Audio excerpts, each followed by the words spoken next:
Estar con nosotros y compartir este frío y poder compartir este hermoso tiempo de enseñanza que tuvimos esta mañana con el pastor Salvador y el pastor David.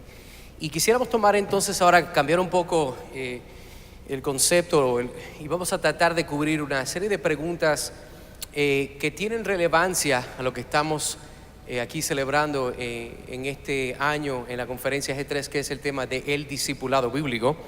Y quisiera comenzar aquí con la primera pregunta, y lo que quisiéramos hacer, estamos hablando, es tratar de tener más un tipo de conversación, de tratar de poder tomar un tiempo, y es como si los hermanos estamos compartiendo ahora comiendo, pasamos un muy buen tiempo, y es si pudiéramos estar juntos hablando sobre estos temas, tener ese tipo, ¿verdad?, de idea, ese tipo de atmósfera. Claro, la idea es poder llevar todas estas preguntas y iluminarlas con conceptos bíblicos para tratar de ver cómo mejor podemos servir al Señor dentro de este tema de lo que es el discipulado. Así que entramos con la primera pregunta. ¿Cuál sería una definición bíblica de lo que es el discipulado y de una manera breve y concisa? Pastor Salvador, a ver si nos ayuda y comenzamos con esta pregunta. El concepto de discípulo es un concepto central en la identificación de los creyentes en el Nuevo Testamento, y básicamente lo que significa es que un discípulo es un aprendiz y un seguidor de nuestro Señor Jesucristo. Eso es un término que se define por lo que el discípulo hace, que es aprender de Jesús y es seguir a Jesús. Un llamado que continuamente vemos a Jesús hacer era a seguirle a Él. Y aunque nosotros no le tenemos físicamente con nosotros hoy, no es menos cierto que nosotros estamos siguiendo a Jesús. Él es nuestro norte. Y también somos aprendices, porque aprendemos de Él. Y de hecho, lo que hacemos aún como iglesias, el llamado de la Gran Comisión es a ser discípulos. Y una de las cosas que tenemos que hacer es enseñar a los hombres todo lo que Jesús, a guardar todo lo que Jesús enseñó. O sea que somos aprendices de Jesús, aunque no estemos frente a frente o cara a cara con Jesús, y somos seguidores de Jesús, aunque no estemos literalmente o físicamente siguiéndole a Él. En ese sentido, nuestra identidad nos une a Jesús. Somos discípulos porque somos discípulos no de cualquier maestro, sino específicamente del Señor Jesucristo. Amén. Segunda pregunta que tenemos es: ¿cuáles son algunos de los problemas que ustedes han visto en la comunidad de habla hispana en Latinoamérica en relación a lo que es el discipulado? A ver si Pastor Suelo puede ver. ¿Cuáles son algunos de los problemas que han visto dentro de nuestros círculos latinos en Latinoamérica en este tema correspondiendo a lo que es el discipulado? Quizás partiendo de la misma respuesta que dio Salvador, si no tenemos un concepto claro de lo que es un discípulo y de lo que es ser discípulo, tampoco podemos tener un concepto claro de lo que significa discipular. Entonces yo creo que nuestras iglesias en América Latina necesitan tener un concepto claro de lo que realmente implica ser cristiano, que no es simplemente levantar la mano en una campaña, hacer la oración del pecador. Es rendir tu vida a Cristo y confiar únicamente en Él para el perdón de tus pecados y cargar la cruz juntamente con el Señor. Entonces a partir de ahí ya podemos definir el discipulado. Yo creo que hay una debilidad en ese sentido. Por otro lado, la iglesia, y yo creo que ese es un mal que no es solamente de América Latina, creo que es un mal de nuestra generación tan individualista y consumista, sobre todo en Occidente. Las personas van a la iglesia, pero no tienen un concepto de familia, no tienen un concepto de una realidad, de una relación orgánica que yo tengo con los hermanos, y puede verse el discipulado como la labor de ciertas personas en la iglesia, tal vez de los pastores, tal vez de algunos que han tomado un curso sobre ese tema. O sea, un creyente común y corriente no se ve a sí mismo como un discípulo que a su vez debe ser discipulado y al mismo tiempo debe estar haciendo discípulos, porque nosotros nunca terminamos de crecer, y en ese sentido el proceso de discipulado dura toda la vida. Yo recuerdo haber oído a Howard Hendricks, que fue un gran maestro de las Escrituras, que falleció hace unos años atrás, que cuando él tenía más de 80 años de edad, él habló en la clase, en el seminario donde él daba clases, y decía, porque el hermano que me discipula, y entonces al final alguien se le acercó y le dijo, usted ha sido maestro de maestros por muchos años, y por la edad que tiene, y usted todavía tiene a alguien que lo disipula. Y dice, sí, él tiene 90 años, yo tengo 84.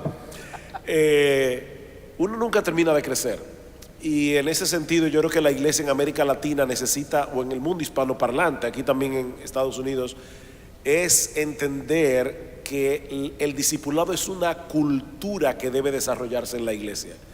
Yo soy responsable de mis hermanos, yo soy guarda de mis hermanos, y hay una debilidad en ese sentido que nosotros debemos corregir. Por otro lado, yo creo que otro de los problemas en América Latina es que el discipulado se ve en una forma muy estrecha, solamente la labor que se hace uno a uno. Y no voy a ampliar ese tema ahora, porque una de las cosas que voy a ver inmediatamente termine este tiempo de preguntas y respuestas es el lugar que ocupa la predicación expositiva en el discipulado. Y a veces no pensamos que cuando el pastor está predicando, lo que está sucediendo allí tiene que ver con el discipulado, cuando está predicando a toda la iglesia. Eso por mencionar algunas cosas, debilidades que hemos visto en América Latina y en el mundo hispanoparlante. Me imagino que pudieran haber muchos más, y esperamos con gozo poder la sesión después de esta sección de preguntas y respuestas. ¿Puedo añadir algo ahí? Enfatizar el primer aspecto que Sujel mencionaba. O sea, de verdad, yo creo que departamentalizamos demasiado el discipulado. Quizás lo vemos como si fuera un ministerio de la iglesia. Y no, es lo que somos discípulos. Es lo que la iglesia debe hacer con todos los ministerios. Por ejemplo, si hay un ministerio de damas, ese ministerio de damas debe hacer que las hermanas sean mejores discípulos de Cristo. Si hay un ministerio de jóvenes, es que los jóvenes sean mejores discípulos de Jesús. Todo lo que hacemos en la iglesia es para precisamente hacernos mejores discípulos de Jesús, que aprendamos mejor de Él. ¿O habrá algún momento donde ya no tenemos que aprender de Él? Nunca nos graduamos de la escuela de Jesús. Siempre vamos a necesitar crecer en esa área. Pero la dinámica de ver ese compromiso de la familia que mencionaba Sujel es vital, porque no es solamente mi crecimiento y yo saber que yo soy un buen discípulo, sino que debo tener una alta preocupación porque mis hermanos también sean buenos discípulos. Y en ese aspecto, lo que debe ocurrir en toda iglesia, y es lo que, por eso me gustó que se aclarara que no es solo un problema de Latinoamérica, es el hecho de que todos debemos estar en esa aprendiendo y enseñando. Cuando nos detenemos de eso, hay algún problema con el que tenemos que trabajar. Pero por otro lado, yo creo que una debilidad es que puede parecer en Latinoamérica muchas personas que digan, y yo tengo que aprender de hombres, yo aprendo de Jesús, o yo sigo solo a Jesús, soy seguidor de Jesús. Bueno, la verdad es que Jesús nos dejó hombres para que de quienes nosotros aprendamos, a quienes podamos observar, imitarles cómo hacen esto o aquello. Ciertamente los apóstoles querían aprender a orar como Jesús oró, y eso es muy bueno, pero ahora sin Jesús físicamente con nosotros, tenemos otros hombres de quienes podemos aprender eso o más. No es una gran falta que un joven en su orgullo no quiera preguntar cómo yo puedo tener una buena relación con mi novia, con mi novio, o un matrimonio joven aprender de un matrimonio con mayor experiencia. Eso es discipulado en acción. Yo creo que me viene a la memoria el verso que usualmente vemos de la Gran Comisión, Mateo 28, dice, enseñándoles que obedezcan o guarden todas las cosas.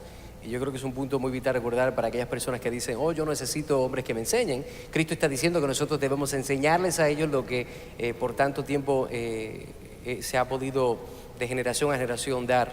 Así que creo que es muy importante tener claridad. Pastor David. Sí. Como decían los hermanos, hay el riesgo de reducir lo que es el discipulado, una pequeña parcela dentro de lo que es la vida de iglesia, ¿no? Y hay el riesgo de intelectualizar lo que es el discipulado.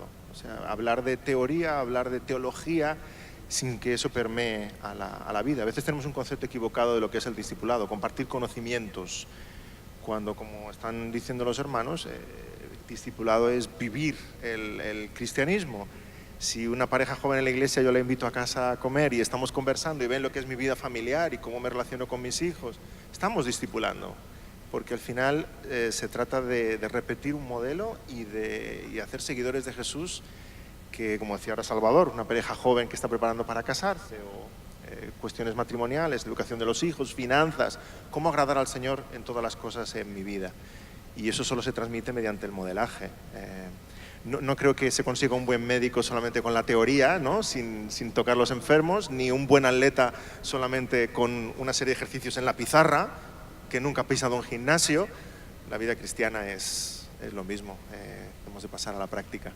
O sea que es muy importante poder tener ese aspecto de relación, de poder tener ese aspecto de relación que vemos hoy que no es muy común, porque las iglesias hoy simplemente son centros donde van como la gente a comprar a Walmart, van, llegan, parquean, dan, cantan y se van. Y yo creo que ese aspecto de lo que está hablando el pastor Sugel, el pastor Salvador, como usted dijo también, pastor David, es teórico, pero no hay nada práctico. Así que muy importante. Tengo otra pregunta que yo creo que es de igual mucha bendición, y sé que es de mucho gozo, por lo menos para mí, escuchar. ¿Cuáles son algunos buenos libros en español o en inglés sobre el discipulado bíblico? ¿Qué tipo de libros le vienen a la mente que puedan mencionar para los hermanos que están tratando de buscar más claridad en este tema? Bueno, yo no sé cuántos de ustedes han oído hablar del libro El enrejado y la vid. En inglés es The Trellis and the Vine, de Payne and Marshall. No me acuerdo ahora los nombres. Okay. Exacto, y Tony Payne. Ese libro es clave para el tema del discipulado, y de verdad que lo recomendamos altamente. Yo creo que ahí los tres estamos absolutamente de acuerdo. Ellos escribieron una segunda parte de ese libro, que es cómo llevar a la práctica lo que ellos escribieron al principio en El enrejado y la vid. Lamentablemente ese segundo libro, que se llama The Vine Project, no está en español todavía, por lo menos, y es un libro más voluminoso. El enrejado y la vid es un libro más breve, pero este libro es extremadamente importante. Otro libro que me viene a la mente es el libro clásico El Plan Supremo de Evangelización de Coleman. Yo le comentaba a los hermanos en el tiempo del almuerzo, es un libro pequeñito y tiene muchas cosas buenas. Yo creo que el libro sobreenfatiza algunos aspectos del ministerio del Señor Jesucristo que no necesariamente son los que nosotros debemos imitar en el día de hoy. Hay aspectos de la obra del Señor que fueron únicos y que no se pueden replicar, pero a pesar de eso, el libro es bueno y es un libro pequeño. Eso en cuanto a libros que nos enseñen cómo discipular, porque a la hora de pensar libros para usar en un discipulado, cualquier libro que ayude a una persona a conocer a Jesús, conocer su Biblia, cómo orar, cómo vivir su vida cristiana, es un libro buenísimo para discipular.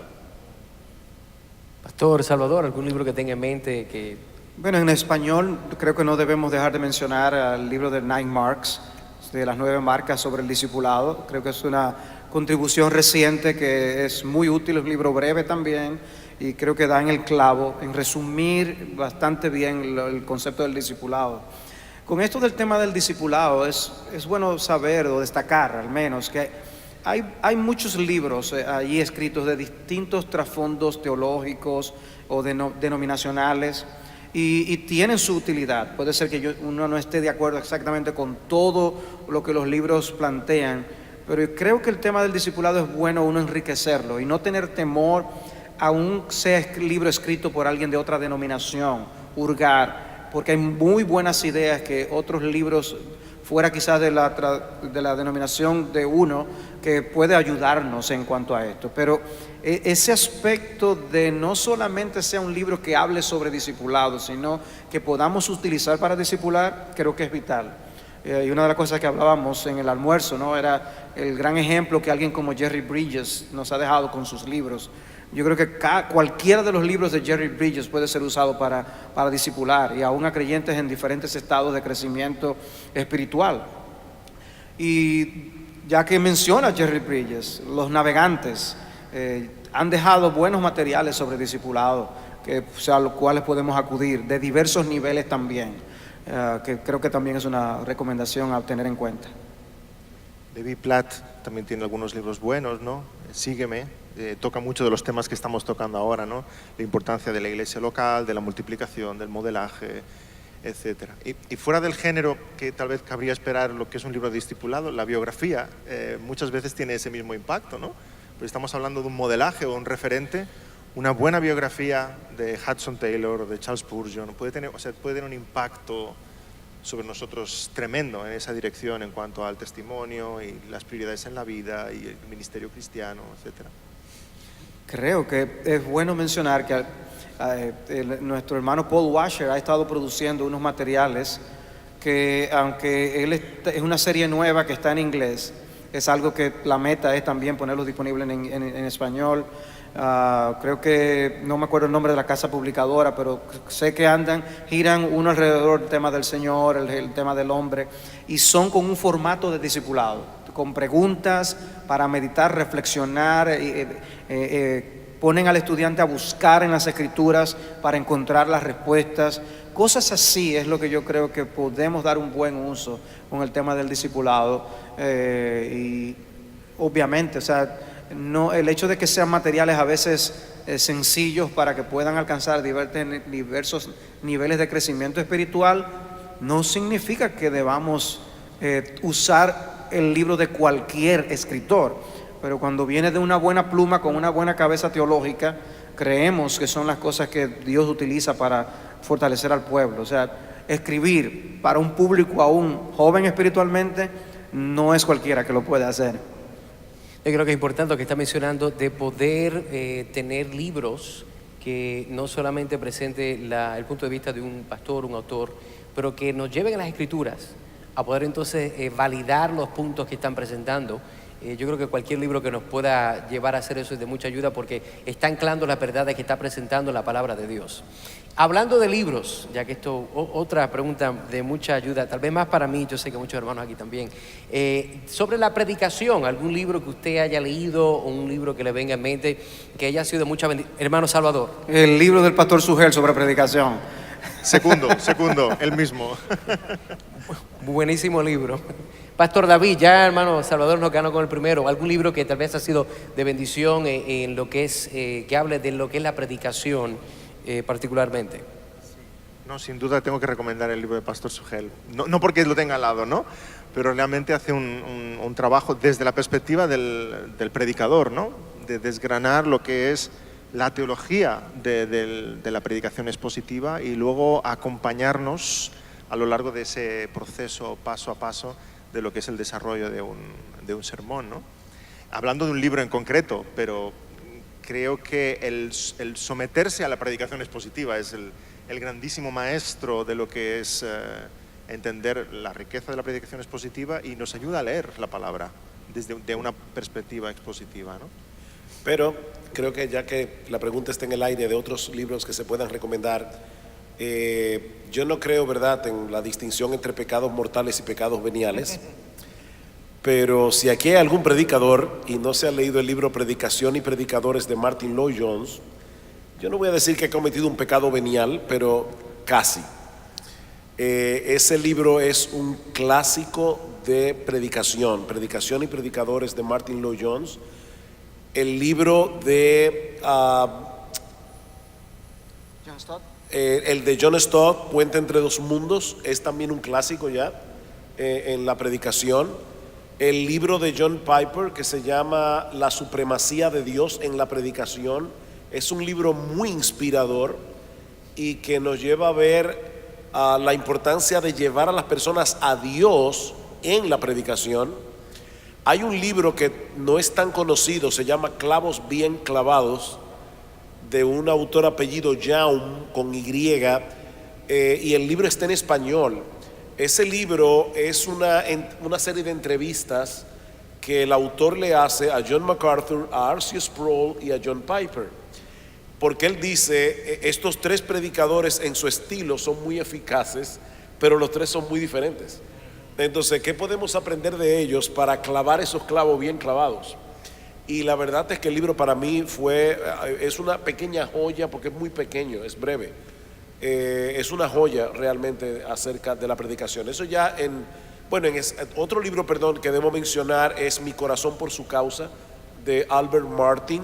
Tiene una sección, es una teología pastoral y habla de varios aspectos del ministerio pastoral, pero hay una sección completa que es sobre predicación, e indudablemente él ha sido, sobre todo en la última parte del siglo XX, uno de los grandes predicadores entre los bautistas.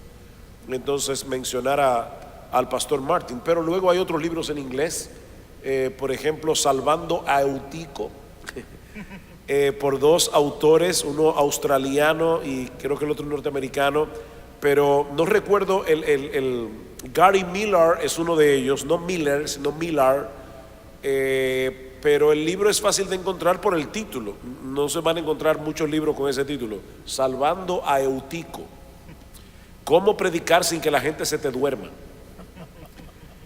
porque ya le pasó a Pablo. Otro libro que acabo de leer hace muy poco se llama Encontrando a Dios en la predicación expositiva, de 3 autores, y es excelente. Yo lamento no haberlo leído cuando estaba en el proceso de escribir el libro, porque pienso que hubiera enriquecido en mucho el libro.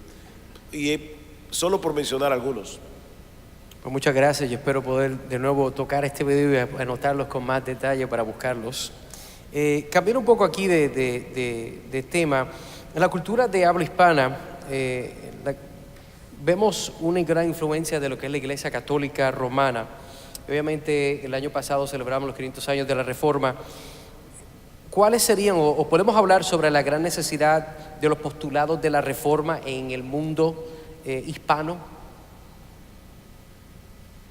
Sí, el pueblo evangélico siempre va a tener esa inercia de ir de nuevo al catolicismo romano, ¿no? Como el pastor Sugel ha dicho en algún sermón, todos llevamos un católico romano dentro, así que continuamente los postulados de la Reforma se tienen que estar recordando, las solas se tienen que estar recordando, y la máxima de Ecclesia Reformata semper reformanda est, o sea, continuamente hemos de tenerlo presente, ¿no? Podríamos hablar de multitud de aspectos en los cuales tenemos evidencia de esa inercia, ¿no? Uno de ellos podría ser el sacerdotalismo. Fácilmente podemos equivocar el concepto de lo que la Iglesia es, la Iglesia tal como la vemos en el Nuevo Testamento, y caer en situar a una persona, a un solo líder, en un plano superior entre Dios y los hombres. Lo vemos ya en el pueblo de Israel, cuando Moisés estaba hablando con Dios y invita al pueblo a hablar con Dios, y el pueblo le dice, no, que Dios hable contigo y luego tú nos dices. Esa inercia está siempre en el corazón, pero esa cercanía y ese sacerdocio universal de los creyentes ha de ser enfatizado. Fácilmente tenemos que volver a recordar lo que es la Iglesia y el tipo de relación que tenemos con el Señor Jesucristo. Uno de los muchos aspectos que probablemente podemos destacar. ¿Cuáles serían algunos otros, Pastor David, paralelismos que vemos, ¿verdad?, entre lo que es la práctica de la Iglesia Católica Romana y lo que son hasta sectores del mundo evangélico? Sí, podemos caer en la penitencia evangélica también, hay que ir con mucho cuidado. Rápidamente decimos que no usamos de la penitencia, pero hay contextos evangélicos en que se usa la disciplina de iglesia como penitencia, el ayuno como penitencia y muchas otra serie de conductas que parece que están siendo usadas más para purgar mi alma que no realmente para su función descrita por la palabra, ¿no? Podemos caer en los mismos errores del catolicismo romano, solo ahora que un nuevo etiquetaje evangélico que pueden hacerlo más sutiles y más fáciles, más difíciles de detectar y apartar. Y hablando de, obviamente, de esa idea de herejía, errores, particularmente falsos maestros, esta pregunta que surgió es, ¿debería un pastor exponer a falsos maestros y nombrarlos por nombre? En su experiencia como pastores y ministros, ¿cuál es su opinión o su práctica en eso? El apóstol Pablo lo hacía. Pablo decía, Alejandro el calderero me ha causado muchos males, Himeneo y Alejandro se apartaron de la fe y tuve que entregarlos a Satanás para que aprendan a no blasfemar.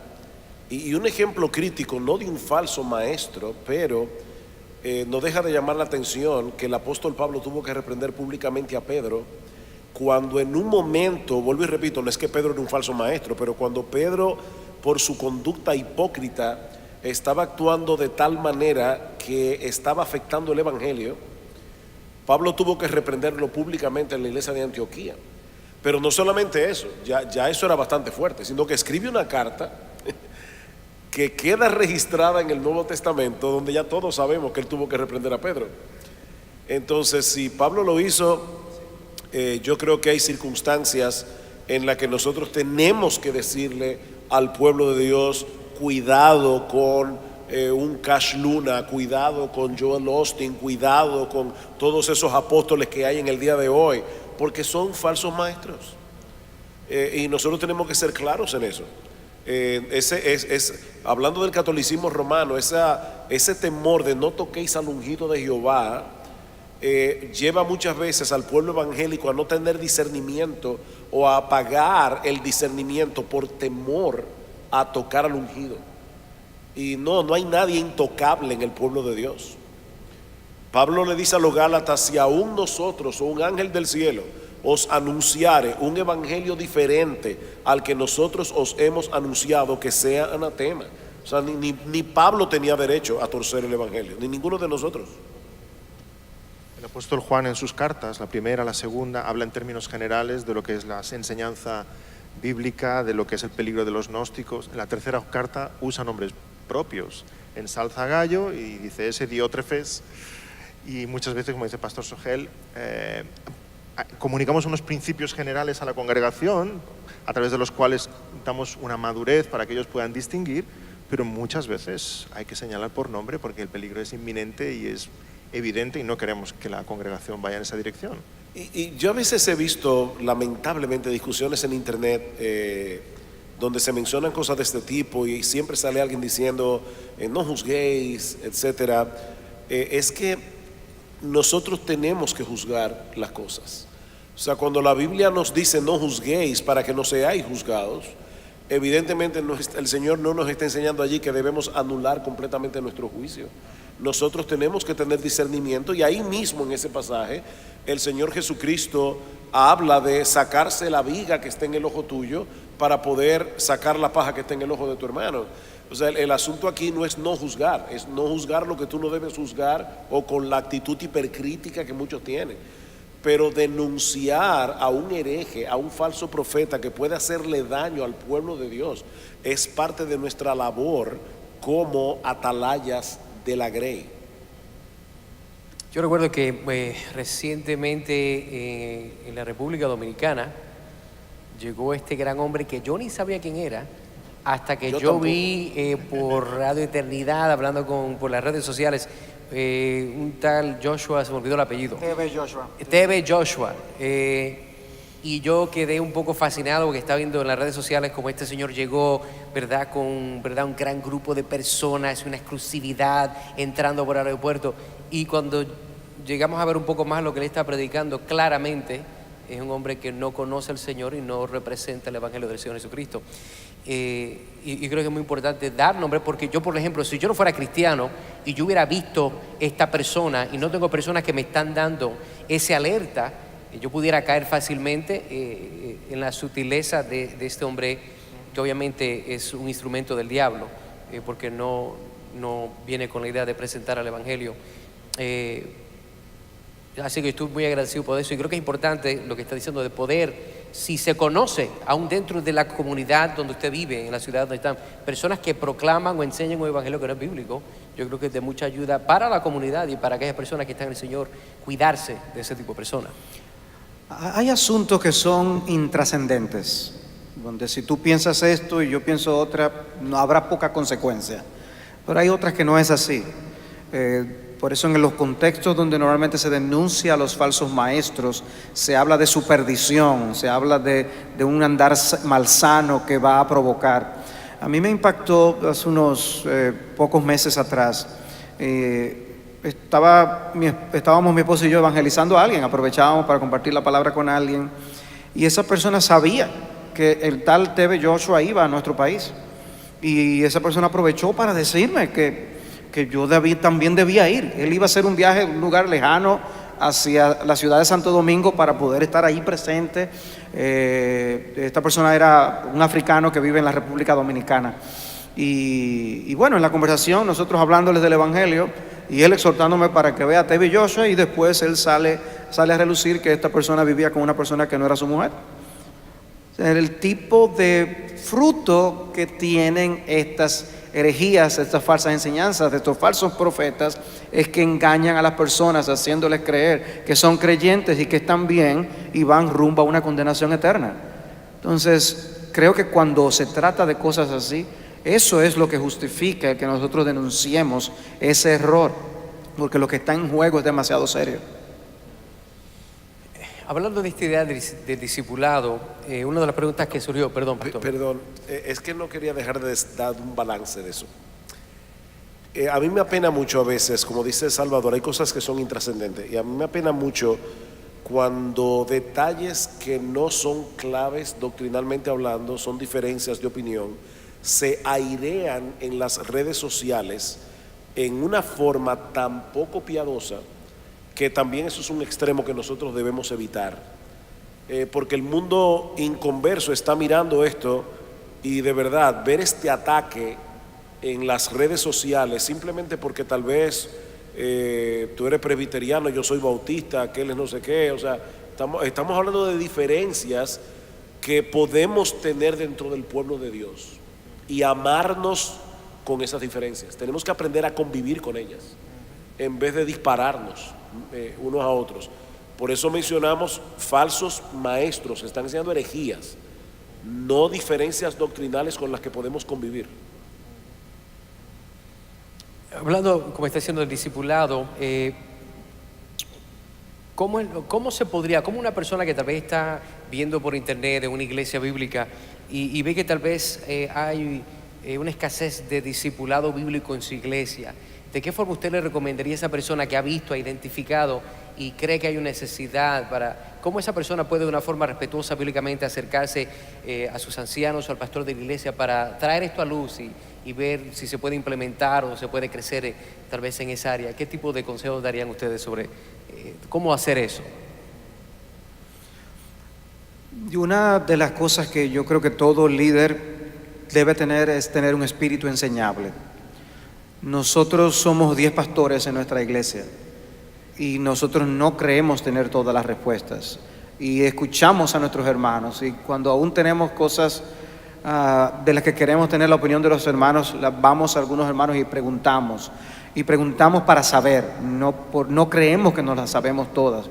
Y en ese sentido, siempre el estar dispuestos a escuchar a un hermano que tenga una inquietud, una sugerencia, es positivo. Puede ser que lo que venga con esa persona sea un disparate, y nosotros no por eso vamos a sencillamente olvidar que es un hermano, un alma con la que estamos tratando, y hablamos con el hermano y le explicamos cualquier cosa. Pero si un hermano con actitud amorosa, respetuosa y humilde se acerca a un siervo que es enseñable y le comparte una necesidad que ve o tiene una preocupación, eso no debe ser causa de ningún problema, de ningún conflicto. Al lo contrario, va a proveer herramientas para saber si hay un problema en la congregación, identificar un problema que pueda ser tratado, porque nos sucede a nosotros los pastores que estamos lidiando con tantos aspectos en la vida ministerial que enfrascados en esa tarea podemos olvidar cosas importantes.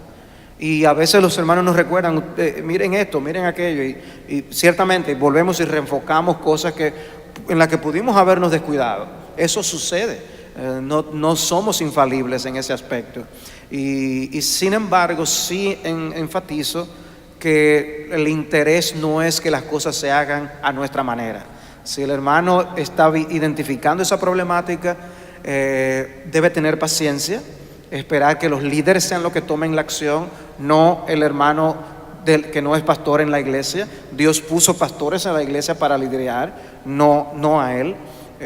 Pero si se acerca humildemente, muy probablemente a un siervo que también sea enseñable, las cosas van a cambiar y van a mejorar. Creo que sería una preocupación muy importante si se trata de algo como el discipulado, Puede ser, como mencionábamos, que sea algo que no sea de tanta relevancia, donde es un asunto de una manera contra otra de hacer algo. Eso está bien. Pero cuando se trata de algo como el discipulado, ninguna iglesia debería estar sin discipulado. Y que un hermano puede identificar que esa área de la vida eclesiástica no está bien, yo lo veo como una bendición. Hablando dentro del discipulado de muchas formas, yo creo que la consejería es una parte muy importante. Una de las preguntas que está diciendo es: ¿qué consejo pueden proporcionar a una madre de 3 niños pequeños que tiene un marido que está lejos de la iglesia y se niega a participar en cualquier discipulado de sus hijos? ¿Qué tipo de consejo se pudiera dar para esta madre que está en esta situación, donde entiendo que tal vez el esposo no está participando o dirigiendo el hogar de una forma bíblica? Por la pregunta entendemos que el esposo es cristiano o que profesa ser cristiano, pero está siendo tal vez negligente en su responsabilidad de educar a los hijos, ¿no?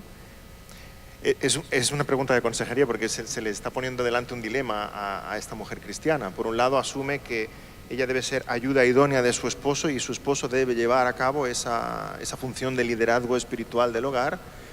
Por otro lado, no puede dejar desatendidos a sus hijos en el sentido de recibir una educación espiritual. Y va a tener que vivir o convivir con esa tensión, siempre haciendo todo aquello que haga para cumplir con esa responsabilidad de educar a sus hijos en la fe, sin que por eso se entienda que está boicoteando o está poniendo a sus hijos en contra de su esposo o está criticando a su esposo, con una actitud muy humilde, muy respetuosa, muy amorosa. Me viene a la mente Timoteo, ¿no? Y como el apóstol habla de su madre Eunice, de su abuela Loida, no se cita al padre de Timoteo, no sabemos si Eunice era viuda, su padre no era creyente, pero hay por supuesto un ministerio discipulado de esas mujeres hacia el joven Timoteo y cómo crece en la fe para ser el hombre que sabemos por los escritos bíblicos que llegó a ser, ¿no? Entonces hay una función fundamental que la mujer, la madre, la abuela, la tía no pueden en ningún momento renunciar, y quisiéramos ver todo eso acompañado por supuesto del liderazgo de los varones en la situación ideal. Sujel, Salvador, ¿algún pensamiento adicional a este dilema? Otro tema que es muy sensitivo que vemos dentro de iglesias de sana doctrina, iglesias que quieren conformarse al patrón bíblico, es el tema de la disciplina eclesiástica. Y una de las preguntas que tenemos es: ¿cómo se relaciona la disciplina eclesiástica de la iglesia con el discipulado? No sé si nos pudieran ayudar. Bueno, lo primero que quisiera recomendar es que se lean el libro sobre la disciplina de la iglesia de Neil Marks. Es un libro muy bueno, breve, simple, al punto. Pero vamos en primer lugar a ver la importancia de la disciplina, luego verlo en conexión con el discipulado. La palabra de Dios es muy clara en los procesos que nosotros debemos seguir cuando una persona que profesa ser creyente y es miembro de la iglesia está en pecado. Y la Biblia habla de la disciplina eclesiástica muy claramente. Una iglesia que no tenga disciplina, que no practique la disciplina eclesiástica, es una iglesia en problemas, serios problemas. De hecho, eso es tanto así que hubo una época en que cuando se hablaba de las marcas de una verdadera iglesia, se hablaba de los sacramentos, es decir, el bautismo, la Santa Cena, la predicación expositiva de la palabra y la disciplina eclesiástica. Se hablaban como las 3 marcas de una iglesia verdadera. Entonces, en ese sentido, la iglesia debe aplicar la disciplina cuando un miembro está en pecado y usar el procedimiento que la Biblia nos manda. Si tu hermano peca, ve y repréndele estando tú y él solos, etcétera. Aunque debo decir que hay casos de pecado que no necesariamente pasa por Mateo 18. O sea, cuando el hombre de 1 Corintios 5 estaba viviendo con su madrastra y la iglesia lo sabía y no había hecho nada, el apóstol Pablo le escribe una carta diciendo: saquen a ese perverso de la iglesia. Él no dijo que vaya 1 o 2 a hablar con él, no, porque eso era un pecado conocido de todo el mundo. Perdón. El proceso de Mateo 18 está en otro contexto, pero termina en la disciplina eclesiástica si la persona no se arrepiente. La disciplina es una muestra del amor de Dios y una muestra del cuidado de Dios para con su pueblo. Es una muestra del amor de Dios porque una persona que profesa ser creyente y anda en pecado puede ser que vaya camino al infierno, y la disciplina eclesiástica puede hacerlo despertar a la realidad de que no es creyente, o puede ser un creyente que está muy mal espiritualmente y Dios va a usar la disciplina eclesiástica para hacerlo despertar y traerlo de nuevo a una relación con el Señor. Así que es una muestra de amor, no es odio, no es maltratar a una oveja, etcétera, etcétera. Pero al mismo tiempo la disciplina cuida los contornos de la iglesia. Nosotros estamos llamados a proteger que la iglesia, para que solamente personas creyentes que están dando fruto de serlo pertenezcan a la membresía. Y de esa manera protegemos el evangelio. ¿Cuántos aquí, probablemente, yo no voy a pedirle que levanten la mano, pero a cuántos aquí probablemente les ha pasado que están predicando el evangelio a alguien y dice, pero fulano de tal es miembro de tu iglesia y vive de tal o cual manera, o es miembro de tal o cual iglesia, y es un mal testimonio que se convierte en un impedimento para la predicación del evangelio? Así que por muchas razones la iglesia debe practicar la disciplina. Ahora bien, ¿qué tiene que ver con el discipulado? Es que la palabra disciplina y la palabra discipulado vienen de una raíz muy similar. La disciplina es parte del discipulado, es parte de los instrumentos que usa Dios para llevarnos a la madurez en Cristo, tanto a la persona que es discipulada como a la iglesia que participa de esa disciplina. Por ejemplo, dice Pablo, a los que persistan en pecar, repréndelos delante de todos para que los demás también teman. El hecho de que la iglesia aplique la disciplina eclesiástica está teniendo un impacto directo en el corazón de los discípulos que están allí sentados siendo testigos de esta disciplina. Así que hay una conexión estrecha entre la disciplina y el discipulado. Doctor Salvador. Imagínense que nosotros tenemos un problema porque tenemos un hijo nuestro, vamos a decir de 12 años, que junto con un amigo hurtaron o robaron algo. Yo como padre debo administrar la disciplina con mi hijo, pero yo no tengo ninguna autoridad para administrar la disciplina con el otro amigo de mi hijo.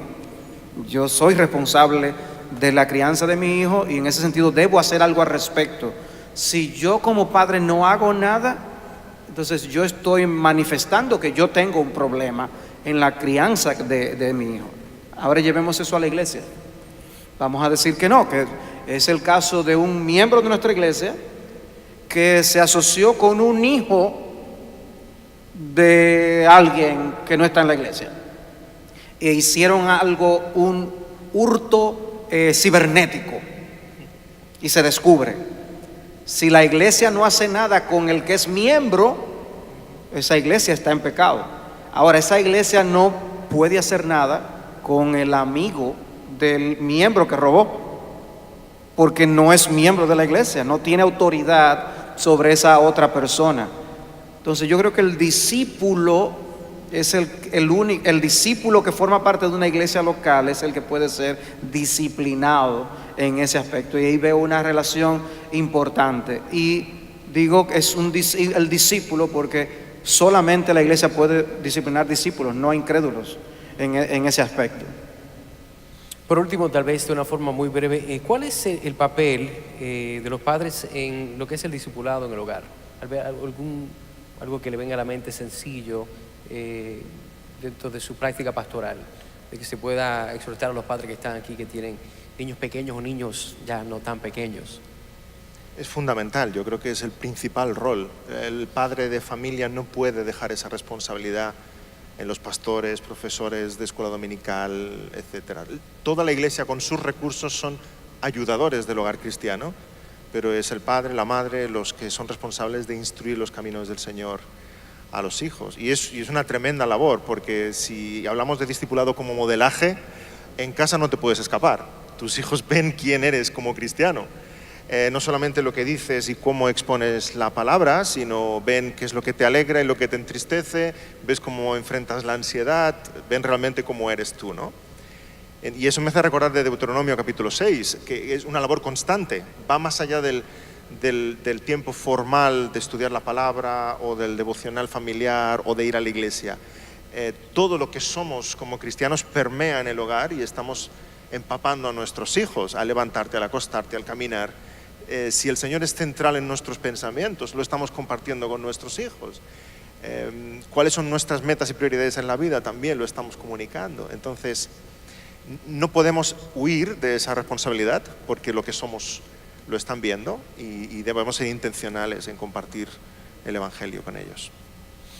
Bueno, quiero darle gracias, Pastor Sugel, Pastor David, Pastor Salvador, por acompañarnos, dándole estas respuestas. Y nada, queremos motivarle a todos los hermanos y hermanas que están aquí que lo importante de considerar las Escrituras para poder ayudarnos a llegar a este entendimiento bíblico de cómo mejor vivir una vida que agrada y glorifica al Señor, que yo creo que es el punto clave de nuestras vidas mientras continuamos creciendo y mejor entendiendo este concepto de lo que es el discipulado. Así que vamos a tomar un pequeño receso, van a arreglar aquí lo que es la plataforma y continuamos entonces con lo que es el resto de nuestro itinerario para el día de hoy. Bendiciones.